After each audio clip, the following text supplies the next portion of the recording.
يقول النبي صلى الله عليه وسلم: لا تسبوا الأموات فإنهم قد أفضوا إلى ما قدموا. صحيح الإمام البخاري. ويقول النبي صلى الله عليه وسلم: لا تتخذوا شيئا فيه روح غرض. صحيح الإمام مسلم. نهى النبي صلى الله عليه وسلم عن القذع. قيل: ما القذع؟ قال: يحلق رأس الصبي ويترك بعضه. يعني واحد بيحلق جزء من رأسه ويترك الباقي، زي ما بيحصل الأيام ده. بتشوف الشباب كده يسيبوا الشعر من الوسط من المنتصف، ومن الجناب كده يجزوه أو يشيلوا الجزء ده. دي قزع، النبي عليه الصلاة والسلام نهى عنه.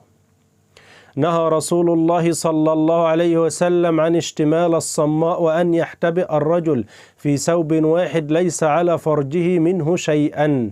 يعني باختصار الواحد يلبس شورت داخله، بعد كده يلبس عليه منطلون، جلابية، أي حاجة، المهم لازم يكون على العورة المغلظة شيء يسترها. نهى النبي صلى الله عليه وسلم أن يتنفس في الإناء أو أن ينفخ فيه. صحيح الإمام أبو داود. وقال سيدنا حذيفة رضي الله عنه أن النبي صلى الله عليه وسلم نهانا عن الحرير والديباج والشراب في آنية الذهب والفضة، وقال: هن لهم في الدنيا ولكم في الآخرة. صحيح الإمام البخاري.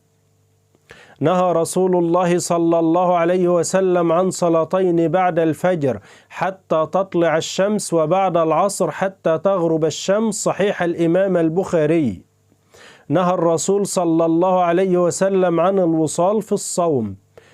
الحديث في صحيح البخاري. يعني ما ينفعش الواحد يفضل صايم يجي المغرب، يفضل برضه صايم بالليل يجي الفجر، يعني يواصل يومين في بعض، دي منهي عنه. يجي المغرب الواحد يأكل.